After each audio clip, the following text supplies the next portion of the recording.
자, 이어서 시작하겠습니다. 자, 1장 28절입니다. 또한 그들이 마음에 하나님 두기를 싫어하며 하나님께서 그들을 그 상실한 마음대로 내버려 두사 합당하지 못한 일을 하게 하셨다라고 말씀하고 있습니다. 다섯째, 그 사람의 마음에 하나님 두기를 싫어한다는 것입니다. 우리 사람들의 성향을 보게 되면요, 뭐를 알게 되냐면 까닭없이 그 예수님을 싫어하고 미워해요. 뭐 때문에 그러냐면 아무 해도 끼치도 않고 아무 관계도 없는데 단지 뭐 때문에 싫어하냐면 예수님 믿는다는 것 때문에, 교회 다닌다는 것 때문에 미워하는 사람을 만납니다. 우리가 볼 때 이해할 수 없는 일이에요. 성경은 뭐라고 말씀하고 있냐면 그 죄, 그 죄가 바로 뭐냐면 이 사람의 그 마음에 하나님 두기를 싫어하는 것이 있다는 겁니다. 그게 죄예요, 여러분.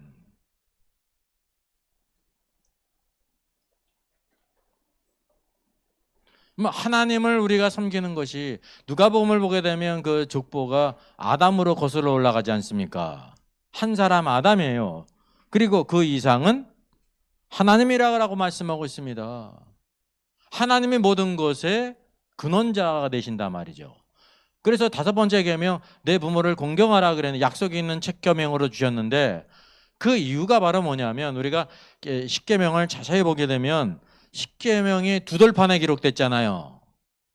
그러면 한 돌판에는 몇 번째 계명까지 기록됐을까? 두 번째 돌판에는 몇 개의 계명이 기록됐을까라는 관심을 가질 수 있죠? 대부분의 많은 사람들이 어떻게 생각을 해요? 10개, 10계명이니까 2로 나눠가지고 5개 어떻게 할 거라고 생각해요? 5개라고 생각하질 않아요. 어떻게 생각하냐면, 이렇게 보니까 우리의 인간의 생각에 네 번째 계명까지 딱 끊어지는 걸로 생각한단 말이죠. 그래서 첫 번째 돌판에 4계명이 기록되고 두 번째 돌판에 5계명부터 10계명까지 이렇게 기록하지 않습니까? 그죠? 그 이유가 바로 뭐예요? 부모를 공경하라는 것이 누구에 대한 거냐면 사람에 대한 것으로 생각하기 때문에 그렇다는 겁니다. 맞죠? 사람에 대한 거, 부모가 사람이죠. 근데 우리가 알다시피 누가복음의 그 족보가 우리의 원래 부모는 누구라는 걸 보여주고 있어요. 근원자가 하나님이세요. 하나님이세요. 그 주제를 지금 강의하는 것이 아니기 때문에 따로 말씀을 드리지는 않는데, 하나님께서 보실 때 5계명을 어디에 두셨다는 걸 알게 되냐면 첫 번째 돌판에 두셨다는 것을 우리가 알게 되는 것입니다. 첫 번째 돌판에. 그 이유가 바로 뭐냐면요, 부모를 왜 눈에 보이는 부모님을 공경하지 못하면서 눈에 보이지 않는 근원자이신 하나님을 공경할 수가 없습니다. 네? 그러니까 하나님의 경륜은 다섯이지 열이라는 숫자가 넷과 육으로 쪼개지는 경우가 없어요. 네? 하나님의 창조물도 그렇다니까요. 대표적인 게 바로 뭐였어요? 10손가락이 있잖아요. 두 손 10손가락이 있다니까요. 어쩌다가 4손가락, 6손가락 나옵니까? 아니에요. 다 5손가락이라니까요. 발가락을 봐도 그러하고. 네? 대표적인 거 아닙니까? 대표적으로. 그래서 우리가 뭐를 알게 되냐면, 하나님께서 보실 때 첫 번째 그룹이 돌판에 새겨지는 것이 5계명까지다라는 것을 우리가 알게 된단 말이죠. 왜냐하면 부모를 공경을 할 수 있어야 눈에 보이지 않는 하나님을 공경한다는 것입니다. 근데 사람의 근본적인 죄가 뭐냐면 사람의 마음에 하나님 두기를 싫어한다는 것입니다. 그래서 그 싫어하기 때문에 어떻게 됐어요? 그 본성을 거스리는 거예요. 이 땅에서도 부모를 공경하지 않는 게, 부모님을 공경하는 게 순리예요, 여러분. 그걸 가르쳐서 하는 게 아니라 그게 순리란 말이죠. 순리를 거스리는 게 바로 뭡니까? 폐륜하라니까요. 윤리 도덕을 깨트리는 사람이에요. 그런 사람을 뭐로 칩니까? 사람으로 치질 않아요. 마치 그런 것처럼 하나님을 우리가 공경하는 것은 자연스러운 것입니다. 물 위에서 흐르는 것처럼 자연스럽다는 것을 아셔야 돼요. 이거를 떠나게 될 때 결국 마음이 어떻게 되냐면 어두워졌다는 것입니다. 마음이 어두워졌다는 건 물리적으로 어두워졌다는 것이 아니에요. 이렇게 쪼개보니까 하나님을 공경하는 사람은 마음이 환하고 마음이 어둡고 그렇다는 게 물리적인 게 영적인 거. 네, 영적인. 그래서 시편 14편에 뭐라고 말씀하고 있습니까? 어리석은 자는 그의 마음에 이르기를 하나님은 없다 하는도다 그랬습니다. 하나님은 없다 하는 사람은 어떤 사람이에요? 어리석은 사람이에요. 우리는 흔히 생각할 때 저렇게 공부를 많이 했는데 어리석은 거예요. 네. 마음이 어두워졌기 때문에 하나님을 알지 못한다는 것입니다. 그들은 부패하고 행실이 가증하니 선을 행하는 자가 없다 그랬어요. 하나님께서 보실 때 부패한 상태라는 것을 우리가 알게 되는 것입니다. 그래서 우리가 이제 마지막 부분으로 넘어가는 것입니다. 오늘 말씀 이제 첫 번째 부분에 그 결과 첫 번째 영광의 하나님을 우상으로 바꾸었죠. 첫째 바꾼 거예요. 둘째, 순리를 써는 것을 영리로 바꾸었어요. 남자가 남자에 대해서, 여자가 여자에 대해서 정력에 불렸듯하며 죄를 짓고 있다는 거죠. 동성애의 죄야. 그 결과 사람의 마음에 하나님을 두기를 싫어한 결과 이제 21가지 죄가 여기에 언급이 되고 있습니다. 그게 뭡니까? 그 모든 불의. 첫째가 뭐가 언급됩니까? 불의. 여러분 왜 불의가 나올까요? 로마서 1장 서론에서 복음에는 무엇이 나타난다고 말씀하고 있습니까? 의의가 나타나요. 그럼 뭐를 가리키냐면 우리에게 뭐가 필요하다? 하나님의 의의가 필요하다라는 걸 보여주고 있습니다. 의의가 필요한 우리 인간의 상태는 어떻다는 걸 말하고 있습니까? 불의하기 때문에. 죄는 불의예요, 불의. 그래서 첫째가 모든 불의가 나오고 있습니다. 불의. 그래서 첫 번째 우리가 하나님 앞에 이 의의를 얻기 위해서 믿음으로 믿음에 이른다고 말씀하고 있지 않습니까? 이게 칭의를 가리키는 거거든요. 행위로 말미암지 않고 믿음으로 얻는 의의가 칭의라 말이죠. 그래서 더 나아가서 성경은 우리에게 칭의를 얻은 다음에 무엇이 있어야 된다고 말하고 있습니까? 칭을 빼야 돼요. 의의가 있어야 된다는 거예요. 의란 뭐를 가리키는 거예요? 말과 행동과 모든 삶 속에 뛰어난 행실이 있어야 된다라는 거예요. 뛰어난 행실. 계시록 19장을 보게 되면 어린 양의 혼인잔치에 청함을 받은 자들에게 빛나고 깨끗한 세마포를 입지 않습니까? 이 빛나고 깨끗한 세마포를 뭐라고 말씀하고 있어요?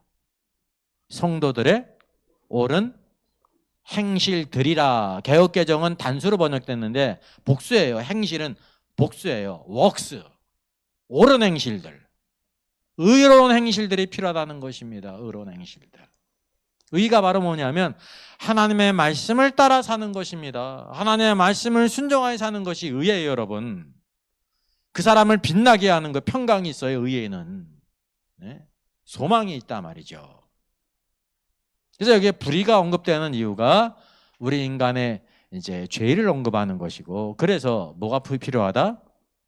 하나님의 의가 필요하다. 둘째는 이제 예수 그리스도를 믿어서 구원받은 다음에 의로운 행실들이 있어야 된다라고 말하고 있는 것입니다. 둘째, 추악과 탐욕과 악의가 가득한 자요.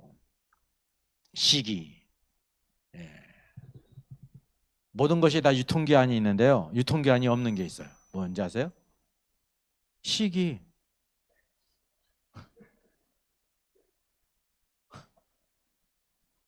이 시기는 어디에도 있습니까?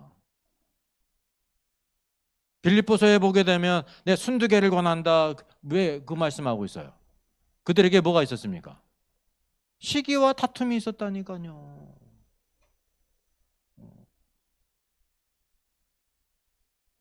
시기가 있고 살인이 있고 분쟁이 있어요. 분쟁. 수많은 분쟁들이 있죠. 또 뭐가 있어요? 사기. 우리나라를 무슨 공화국이라고 부릅니까? 사기 공화국이요. 사기. 사기를 당하면 뭐가 떨어져요? 인생의 살 사기가 떨어져.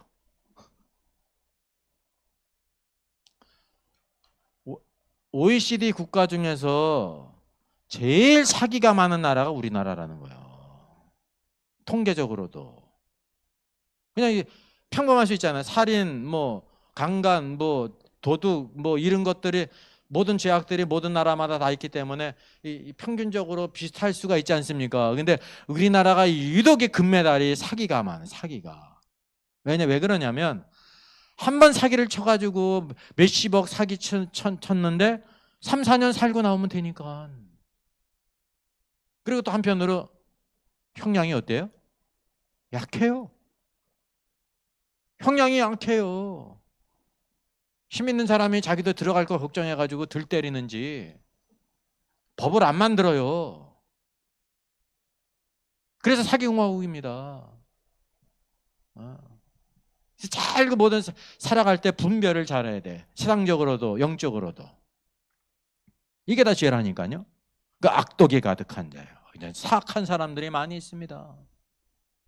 수근수근하는 자요. 킹제임스 성경은 뭐라고 번역했습니까? whispers. 막 수근수근 되는 거예요. 우리나라 옛날에 유명한 사람이 있었죠. 이수근이라고. 거짓 이렇게 이제 전향을 해가지고 간첩인데 와가지고 살다가 가짜로 전향한 거야. 이름이 또 이수근이었어. 수근수근하는 자. 인생 살아가면서 수근수근하는 것들, 그게 뭐냐면 작은 것 같지만 그것들이 얼마나 많은 문제들을 야기합니까? 이게 다 죄라는 것입니다. 그 비방하는 자요. 이 비방한다는 거를 킹제임스 성경 뭐라고 번역했어요? backbiters. 어디에서 씹는 사람이요? 뒤에서 씹는 사람. 뒤에서. 그 뒤에서 씹기 때문에 그거를 뭐 잘못했어 이렇게 얘기를 하면 잘못했으면 잘못한 것이고, 그렇잖아요. 아니면 이렇게 해명이라도 할 텐데 다 뭐 이렇게 뒤에서 씹는 거야. 그리고 사람들은 또 그걸 믿어요. 그러니까 흑색선전이 세상에서도 힘이 있는 거 아닙니까? 흑색선전이. 여러분, 고 이승만 대통령이 부정선거를 했다고 그러잖아요. 이승만 대통령이 부정선거 했습니까? 안 했습니까? 부정선거가 있었지. 3.15 부정선거가 있었어요. 이승만 대통령은 부정선거를 할 이유가 없었던 이유가 그때 대통령으로 나왔던 조봉암 씨인가요? 미국을 여행 중에 어떻게 됐습니까? 심장마비로 돌아가셨어요.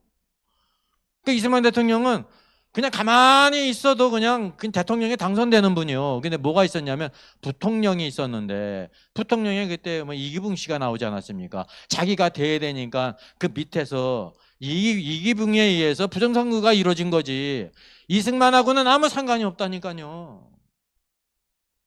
이승만 대통령이 또 재물을 축적한 적이 있어요, 없어요? 없다니까요. 그 책임을 지고 어쨌든 물러났는데, 하와이로 갈 때 가방 하나 달랑 들고 갔습니다. 그리고 막 아파가지고, 노인이기 때문에 병원비가 없어가지고 거기에 있는 어떤 사람이 다 병원비를 다 대줬다고 그러더라고요. 쓸쓸하게. 어떻게 보게 되면 진짜 우국 충정이에요. 나라를, 그 시대의 나라를 위해서 우리나라를 건국의 아버지로 쓰임받는 사람들. 근데 나 그냥 이제 의도적으로 막 그냥 부정선거를 했다느니 뭐 또 이렇게 돈 축제를 해가지고 뭐 수많은 달러들을 가지고 살았다느니 다 이게 거짓이라니까. 조금만 찾아보면 아는데. 그래서 이게 오늘 영적으로도 이게 비방하는 자, 하나님께서 미워하시는 자요, 능욕하는 자요, 교만한 자요. 그럼 교만한 게 죄입니다. 교만한 게 죄예요. 하나님은 교만한 자를 물리치세요. 겸손한 자에게 은혜를 주세요. 자랑하는 자요, 막 자기를 드러내는 사람. 왜 바리새인과 서기관들이 책망받았습니까? 사람에게 보이기 위해서 다 자기를 드러내는 거예요. 나는 이 대단한 사람이다. 의로운 사람이다. 자랑하는 게 여러분 재미있어요. 하나님, 오늘도 하나님만이 내가 아신다. 왼손이 아는 거 오른손이 모르게.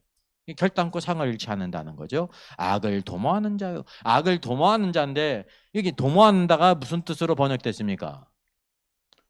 새로운 그 발명자가 있다니까요. 인벤터. 발명가 중에서 제일 유명한 사람이 누가 있어요?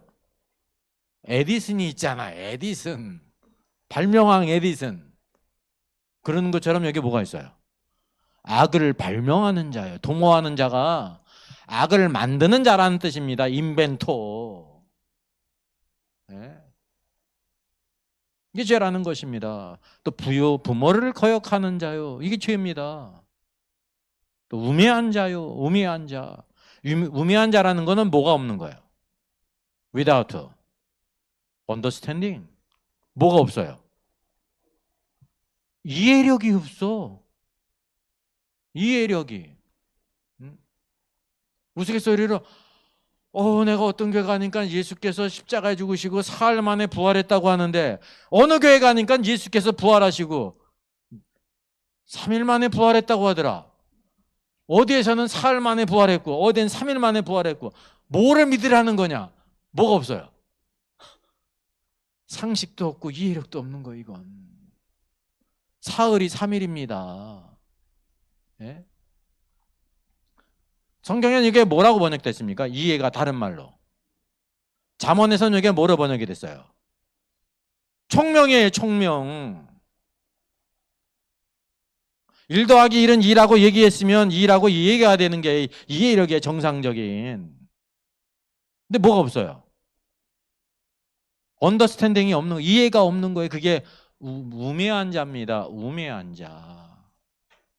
그게 죄입니다. 우매한 것이. 또 배약하는 자요. 배약이 뭡니까? 약속을 깨는 자입니다. 하나님은 약속을 지키시는 분이잖아요. 언약을 지키시는 분이잖아요. 근데 언약을 깨트리는 사람이에요.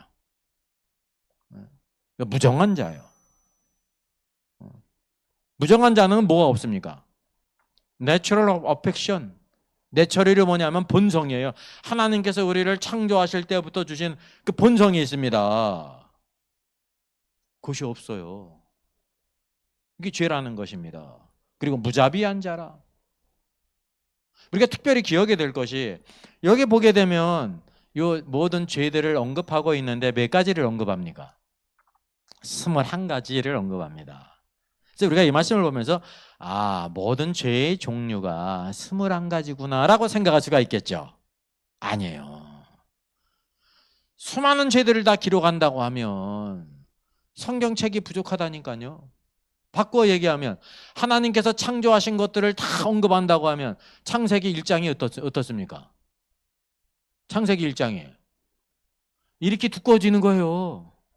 안 그래요? 근데 1장이 어떻습니까? 한 페이지 조금 넘어. 하나님의 창조의 관점에서 그 모든 것을 다 아웃라인으로 쫙 보여주고 있다는 것입니다. 예.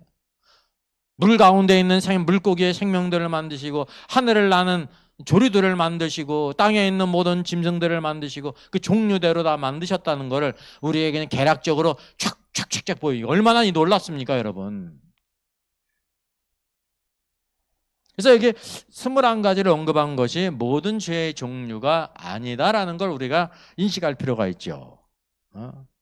더 많은 수많은 죄들이 있음에도 불구하고 21가지를 언급한 것은 특별한 뜻이 있다라는 것을 우리가 아셔야 되는 거예요. 그래서 우리가 이제 뭐를 보게 해야 되냐면요. 성경 숫자의 영적인 비밀이라는 책이 있어요. 에드가 F 멀로우가 쓴 책입니다. 성경 숫자에 대해서 잘 연구를 해가지고 책을 이렇게 낸 것입니다. 그래서 우리가 로마서 1장에 나오는 마지막에 나오는 21가지 죄가 있지 않습니까? 이 21가지에 대해서 성경의 그 공통점을 이렇게 쭉 성경에는 원칙이 있어요. 숫자를 가리키는데도. 디모데후서 3장 2절 5절을 보게 되면 말세에 고통하는 때에 사람들의 상태를 언급하면서 몇 가지 죄들을 이렇게 언급해요. 그러면서 1절로 이렇게 말해요. 너는 이것을 알라. 말세에 고통하는 때가 이르러 사람들이 자기를 사랑하며 첫째, 둘째, 돈을 사랑하며. 첫째가 바로 뭐냐면 자신을 사랑한다는 겁니다. 자신을. 이게 말세 상태의 영적인 상태라는 거예요. 둘째는 뭐냐면 바깥에 있는 것 중에 제일 사랑하는 게 또 뭐예요? 자기 자신 외에는 돈이라는 거예요. 이게 하나님의 계시의 말씀이에요. 저 사람이 하나님을 사랑하는지 그렇지 않는지 뭐를 보게 되냐면 이걸 보면 되는 거예요. 쓰다니 자랑하며 교만하며 비방하며 또 부모를 거역하며 감사하지 아니하며 거룩하지 아니하고 무정하고 원통함을 풀지 아니하고 모함하며 절제하지 못하며 싸나우며 선한 것을 좋아하지 아니하며 배신하며 조급하며 자만하며 쾌락사랑하기를 하나님 사랑하는 것보다 더하며 경건의 모양은 있지만 경건의 모양은 능력은 부인하는 자다. 그러면서 이 같은 자들에게서 내가 돌아서라. 이런 사람을 만나면 그들과 가까이 하지 말아라 라는 겁니다, 여러분.